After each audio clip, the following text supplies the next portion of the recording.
Hello guys, very welcome to all of you. तो इस video से हम चालू करते हैं जावास्क्रिप्ट के साथ।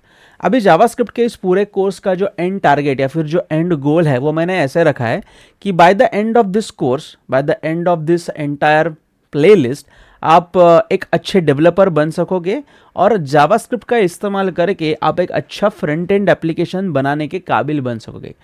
नाउ व्हेन आई से कि आप काबिल बन सकोगे, इसका मतलब क्या है? सी, आजकल जावास्क्रिप्ट, अगर मैं जावास्क्रिप्ट फ्रेमवर्क या फिर जावास्क्रिप्ट लाइब्रेरीज के बारे में बात करूँ तो कौन सा फ्रेमवर्क या फिर कौन सी लाइब्रेरी सबसे पॉपुलर है? ऑब्वियसली आपके दिमाग में दो नाम आएंगे। एक तो नाम आएगा रिएक्ट और दूसरा आएगा एंगुलर। अभी बात यह है कि आजकल कहीं पे भी अगर आप if you want to become a developer and if you want to work with JavaScript, आपको इन दोनों में से कोई एक फ्रेमवर्क चूज करना ये कंपलसरी है। मतलब आपको या तो रिएक्ट आना चाहिए या फिर आपको एंगुलर आना ही चाहिए, then you will get a good job. अभी बात ऐसी है कि रिएक्ट या फिर एंगुलर दोनों ही जावास्क्रिप्ट के अराउंड बिल्ड किए गए फ्रेमवर्क्स या फिर कलेक्शन ऑफ लाइब्रेरीज है। ऑल्दो देयर इज अ क्या बोलते हैं उसको, विवाद है कि रिएक्ट को फ्रेमवर्क कहा जाए या फिर रिएक्ट को एक लाइब्रेरी का ही दर्जा दिया जाए। Let's not jump into that argument right now. So I am referring both as a framework for this video और फॉर दिस कोर्स। नाउ अभी रिएक्ट और एंगुलर सीखने के लिए आपके जावास्क्रिप्ट के जो फंडामेंटल्स है वो बहुत क्लियर होने जरूरी है। अभी ये फंडामेंटल कौन से हैं? तो अक्सर हम क्या करते हैं, एक सिलेबस उठाते हैं जावास्क्रिप्ट का।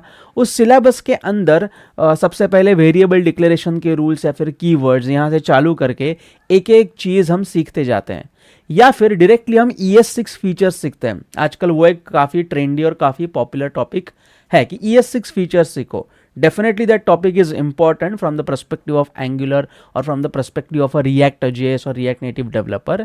लेकिन मेरे हिसाब से अगर आप शुरुआत कर रहे हो जावास्क्रिप्ट सीखने की, अगर आप जस्ट चालू कर रहे हो जावास्क्रिप्ट सीखने को, तो आपको सबसे पहले कुछ ना कुछ बिल्ड करते हुए उस प्रोग्रामिंग लैंग्वेज को या फिर उस टेक्नोलॉजी को सीखना ज़रूरी है। सो इस पूरे कोर्स के अंदर जो मैंने अप्रोच रखा है या फिर मैं जो अप्रोच रखने वाला हूं वो कुछ इस तरीके से होगा कि right from the first session और राइट फ्रॉम द बिगिनिंग हम कुछ ना कुछ छोटी मोटी चीज़ें बिल्ड करेंगे और वो बिल्ड करते करते जावास्क्रिप्ट के जो फंडामेंटल्स है वो सीखेंगे। मतलब यहाँ पे सिर्फ let var and const, difference between let var and const, इतना ही नहीं रहेगा। उसका एक्चुअल इस्तेमाल हम किस तरीके से कर सकते हैं इसके ऊपर ज़्यादा मैंने जोर दिया हुआ है। फॉर एग्जाम्पल, जो पहला जो वीडियो है हमारा, it's not depend upon how to declare a variable in JavaScript, वो तो मैं आपको चलते चलते सिखा दूंगा। The first video is about DOM manipulation, how to interact with your web page using JavaScript, और वो इंटरैक्ट करने के लिए जावास्क्रिप्ट के अंदर के कौन से ऐसे सिंटैक्सेस हैं जो आपको हेल्प करेंगे। So the pre requisite of this entire course is आपकी जो बेसिक प्रोग्रामिंग कॉन्सेप्ट्स है, मतलब variable declaration, loops, if else यानी कि conditional statements, functions etcetera etcetera, वो काफ़ी हद तक या फिर कुछ हद तक क्लियर होनी चाहिए।